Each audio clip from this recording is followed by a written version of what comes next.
Yes, again, alright mga minamahal, Alicia ninyo, nagbabalik muli para sa ating panibagong video. So, too early, napakaaga naman ni Sara Duterte para mamulitika. Halatado naman tong strategy ni Sara. Pero anyway, valid din naman siguro kung kaya't mataas itong survey ni Sara Duterte, it is because siya lang naman yung nag-declare na tatakbong presidente. At wala pa namang ibang nagde-declare, diba? So, wala pa ata akong nakikita sa ating kasaysayan na maagang nagdeklara ang tatakbo pero nanalo. Wala pa akong nakitang ganon. But anyway, sige. Tingnan natin tong survey na to. VP Sara, top 1. Presidentiable pa rin ayon sa latest survey ng WR numero. Paano nyo kami mako-convince? Sino yung mga in-interview ninyo? Mga empleyado ba? Mga hindi nagtatrabaho? Ano ba yung sample ng methodology nito? 'Di ba? Hindi ko mag-gets Paano siya nag-number 1 despite of being mahilig gumala, despite of being mahilig magmura, mahilig magbanta, mahilig tumakbo sa pananagutan. Diba? How could it be? Paano to nangyayari, mga minamahal? Diba? Na itong si Sara Duterte ay nangunguna, may nag-comment nga, it's easier to fool the people than to convince them that they have been fooled. Wow, diba? Sabi ko nga sa inyo wala talagang ibang magiging top 1 dyan. Dahil siya pa lang naman yung nag-declare na tumakbo. Diba? Long time preparation. Pero hindi nila alam, according to this survey, mga minamahal, basahin ko na lang sa inyo The survey shows Duterte securing 35.9 of voters, maintaining significant lead over other presidential candidate. Sumunod dito is si Raffy Tulfo, second with 18.5. At pangatlo, itong si Leni Robredo. So, sa mga other candidate na posible ding tumakbo, si Bongo may 3.6, si Bam 3.2, Kiko 1.4, yan. So, anyway, hindi na natin kailangang banggitin itong mga pangalan na to. Ito na lang top 3. Si Sara Duterte, Raffy Tulfo, Leni Robredo. Si Raffy Tulfo, hindi pa din nagde-declare na tatakbo, pero pumapangalawa na. And even itong si Leni Robredo, hindi pa rin tumatakbo, pero pumapangatlo na. Pero hindi nyo ba alam, mga minamahal, syempre hindi ko naman sinasabi na nasa pinaka-internal tayo.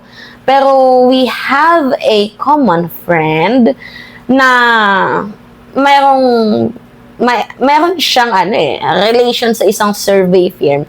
Nagsagawa sila ng secret survey. Kasi alam niyo yung survey na to is ano lang din yan pera-pera. Kasi ganito, kwento ko sa inyo Kunyari, isa kang mambabatas. Gusto mong gumawa ng batas. Pero walang sumusuporta ng mga kongresista sa'yo. Ang gagawin mo, magpa-survey ka. Kapag kinlik ng masa yung survey na yan, dyan yung pagbabasihan ng mga mambabatas. Ito, masa to, itong batas na to. So, kumbaga, they are testing the water. So, kapag nag-click yan, meron ng mga mag-aangkin yan, may mga co-authors na dyan, eklavush. So, mahalaga yung survey sa mga politician. Kasi, sabi nga nila, kapag survey, meaning daw nun talagang trusted, kineme. Siguro before, nung wala pa yung mga under the table. Pero ngayon kasi, hindi ko sinasabing bayad yung survey kay Sara Duterte. Pero, medyo medyo kaduda-duda. Sino ba yung sinurvey dito? Ilang tao ba yung sinurvey dito? Ilan ba yung correspondents dito? Mga may alam ba to sa politika? Diba? Ito ba yung mga nagtatrabaho lamang ng mga simpleng ordinaryong Pilipino? Yung mga naniniwala sa... Diba? Anong klaseng tao yung kanilang pinagtanungan? Siyempre, hindi natin alam. Yung sample methodology dyan. Now, anyway, ganito. Yung survey na yan, napakahalaga. So, may mga politician kasi na handang magbayad. Umaabot pa ngayon ng 20 million for that specific survey. Bakit? Kasi it can fool the Filipino people. Kayang maloko ng isang survey lamang ang buong bansa. Yeah, kayang maloko ng isang survey firm lamang ang isang buong bansa. So, kung magpapaloko ka sa survey na to, di ba, kunyari, ay, mataas si Sarah. So, wala nang choice ang iba. Sige, boto na lang natin si Sarah. Total, mataas naman siya sa survey. Mukhang malabo ng manalo. May mga ganong instinct eh. Ay, nangunguna na si Sara Duterte. Wala na tong pag-asa tong ibang mga kandidato na to. So, para saan pa? Di ba? Pero meron din naman tayong tinatawag na mga last minute. Oo, mataas sa survey ngayon, pero hindi naman nananalo. Meron namang hindi nakakapasok sa survey, kaya nananalo. For example, Makina at Kiko Pangilinan, we did not expect na makakapasok sila sa top 12, di ba? Kasi lagi nga silang mga kulalat sa survey, di ba? Pero hindi natin expect. Kabataan ang nag-angat sa kanila. Di ba? Kaya nga sabi ko sa inyo, huwag kayong magpapaloko sa survey firm. Kasi hindi lahat ng nagsisurvey, totoo. Di ba? Ang target lang na tong survey na to ay yung mga taong madaling maloko. So, kung ikaw yung taong madaling maloko, well, para sa'yo yung mga propaganda, para sa'yo yung mga fake news, di ba? Para sa'yo yung mga AI, para sa'yo yun. Pero kung isa kang matalinong botante at naniniwala ka sa tunay na kakayahan ng isang leader at ayaw mo mapahamak ang bansang Pilipinas, nagre-research ka. Inaalam mo lahat from the bottom to the top. From the internal policy, aalamin mo yan. Kung ikaw ay may pakialam sa taong bayan. Diba? Pero kung ikaw ay yung tipong nagtatrabaho lang, tapos nakibalita ka lang, yung wala kang pakialam, tapos nadala ka lang sa balita ng chismosang marites, well, the politics is not for you. Yung tipong ikaw yung taong binigyan ka lang ng 100 pesos, iboboto mo na si ganito, ganyan. Ganon yun. Gets ninyo, mga minamahal? Ganon yun. Oh. So, kung kayo ay maniniwala pa sa survey na itong si Sara Duterte, di ba?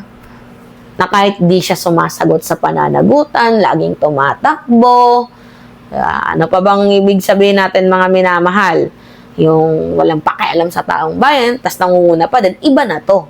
Walang ginagawa pero mataas ang survey. Dito ko nakikita na ang ating bayan, kung totoo man tong survey na to, dito natin makikita na yung mga Pilipino ay bugok pa din. 'Di ba? Wala nang pag-asa itong ating bayan. Mas lalong kamal na nga itong si Sara Duterte, kakamalin pa. 'Di ba, mga minamahal? Pero sino ba tong WR numero na to? Sikat ba tong survey firm na to? Katiwa-tiwala ba tong survey firm na to? Ako po ay isang nagtatanong lang din lamang, mga minamahal. Diba? Alright. Ano ba itong mga, ano na to? Mga message ba? Tinitingnan ko lang. May nag-message sa atin. Mahalaga ata to. Alright. Anyway, yun po. Kayo, ano yung masasabi nyo dito? Anyway, it's me again, Alicia ninyo. Mga minamahal, nagbabalik muli para sa ating panibagong video. Maraming salamat at ingat, mga kababayan.